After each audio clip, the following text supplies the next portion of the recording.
എല്ലാ ദിവസവും അതിരാവിലെ ദൈവത്തിൻ്റെ തിരുവചനം ഭാഗ്യവചനധാരയായി നിങ്ങളിലേക്ക് ഒഴുകിയിറങ്ങുന്നു.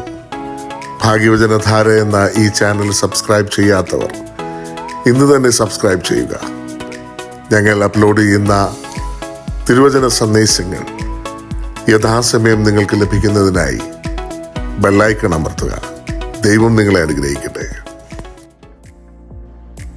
ദൈവ തിരുനാമത്തിന് മഹത്വമുണ്ടായിരിക്കട്ടെ. ഭാഗ്യവചനധാരയിലേക്ക് എല്ലാവർക്കും സ്വാഗതം. മനുഷ്യ, നല്ലത് എന്തെന്ന് അവൻ നിനക്ക് കാണിച്ചു തന്നിരിക്കുന്നു. ന്യായം പ്രവർത്തിപ്പാനും ദയാതൽപരനായിരിക്കാനും നിന്റെ ദൈവത്തിന്റെ സന്നിധിയിൽ താഴ്മയോടെ നടപ്പാനും അല്ലാതെ എന്താകുന്നു യഹോവ നിന്നോട് ചോദിക്കുന്നത്? മീഖാ പ്രവചനം 6-ാം അധ്യായം 8-ാം വാക്യം. ദൈവത്തോടുകൂടെ വിനീതമായി നടക്കുക എന്നതാണ് ബൈബിളിന്റെ വിളി. ഇന്നത്തെ ലോകം വളരെ വേഗതയുള്ളതാണ്. മനുഷ്യന്റെ വിജ്ഞാനവും സാങ്കേതിക വിദ്യയും വളർന്നു. എന്നാൽ മനസ്സിന്റെ സമാധാനം കുറയുകയാണ്. ഈ സാഹചര്യത്തിൽ പ്രവാചകനായ മീഖാ പറയുന്ന ഈ വാക്യം മനുഷ്യജീവിതത്തിന്റെ ആഴത്തിലുള്ള മൂല്യങ്ങളെ വീണ്ടും ഓർമ്മിപ്പിക്കുന്നു. ഒന്നാമതായി, നീതി ചെയ്യുക, ജസ്റ്റിസ് ആൻഡ് ഇന്റഗ്രിറ്റി. ദൈവം നമ്മിൽ നിന്ന് ആദ്യം പ്രതീക്ഷിക്കുന്നത് നീതിയാണ്. നീതി ബാഹ്യമായ നിയമപരമായ കാര്യങ്ങൾക്കപ്പുറം ഹൃദയത്തിന്റെ ശരിത്തൂക്കമാണെന്ന് ബൈബിൾ പറയുന്നു. സദൃശവാക്യങ്ങൾ 21-ാം അധ്യായം 3-ാം വാക്യം. നീതിയും ന്യായവും പ്രവർത്തിക്കുന്നത് യഹോവയ്ക്ക് ഹനനയാഗത്തേക്കാൾ ഇഷ്ടം. പ്രശസ്തനായ സിഗ്മണ്ട് ഫ്രോയിഡ് പറയുന്നുണ്ട്, the voice of conscience is the representation of the parental authority. അതായത് നമ്മുടെ മനസാക്ഷി നമ്മെ ശരിയും തെറ്റും ബോധിപ്പിക്കുന്ന ഒരു ദൈവദത്തമായ ഘടകമാണ്. നീതിയുടെ അഭാവം മനസ്സിൽ കുറ്റബോധം വളർത്തുകയും അതിൻ്റെ ഫലമായി മാനസിക സംഘർഷം ഉണ്ടാവുകയും ചെയ്യുന്നു. നമ്മുടെ ചിന്തകളും പ്രവൃത്തികളും തമ്മിൽ പൊരുത്തക്കേടുണ്ടെങ്കിൽ അത് മാനസിക അസ്വസ്ഥതയിലേക്ക് നയിക്കും. 2, ദയവോടെ സ്നേഹിക്കുക, ലവ് വിത്ത് കമ്പാഷൻ. മീഖാ പറയുന്ന രണ്ടാമത്തെ മൂല്യം ദയയാണ്. ദയ അർത്ഥത്തിൽ എളിമയുള്ള സ്നേഹം മാത്രമല്ല, അത് മറ്റുള്ളവരുടെ വേദന കൂടി മനസ്സിലാക്കുവാനുള്ള സന്നദ്ധതയാണ്.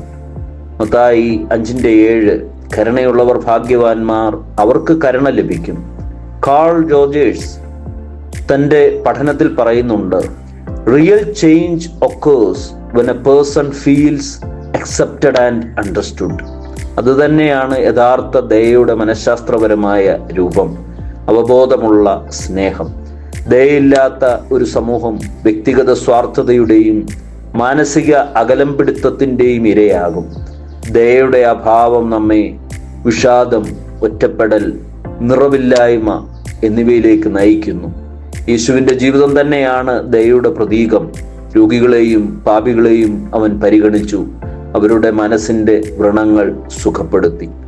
3, ദൈവത്തോടുകൂടി വിനീതമായി നടക്കുക, ഹ്യൂമിലിറ്റി ആൻഡ് സ്പിരിച്വാലിറ്റി. വിനയം ബൈബിളിൽ അത്യന്തം വിലപ്പെട്ട ഒരു ഗുണമാണ്.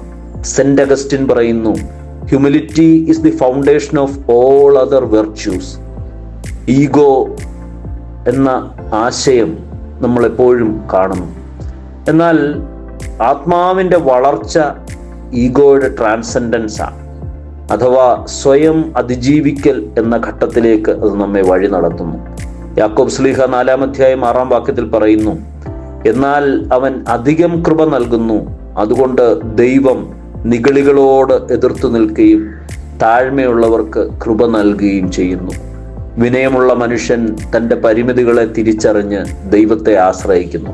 ഇത് ദൈവസാന്നിധ്യ ബോധം, സ്വയം നിരീക്ഷണം, ആത്മസമാധാനം എന്നിവയിലേക്ക് നയിക്കുന്നു. ദൈവത്തോടുകൂടെ വിനീതമായി നടക്കുമ്പോൾ മനുഷ്യന് തന്നെ തിരിച്ചറിയാനായിട്ട് സാധിക്കുന്നു. 3 ഘടകങ്ങളും മനസ്സിൻ്റെ ആരോഗ്യത്തിനും ആത്മാവിൻ്റെ സമാധാനത്തിനും അനിവാര്യമാണ്. ദൈവം നമ്മെ വിളിക്കുന്നത് മതനിയമങ്ങൾക്കപ്പുറമുള്ള ഒരു ഹൃദയത്തിൻ്റെ പവിത്രതയിലേക്കാണ്.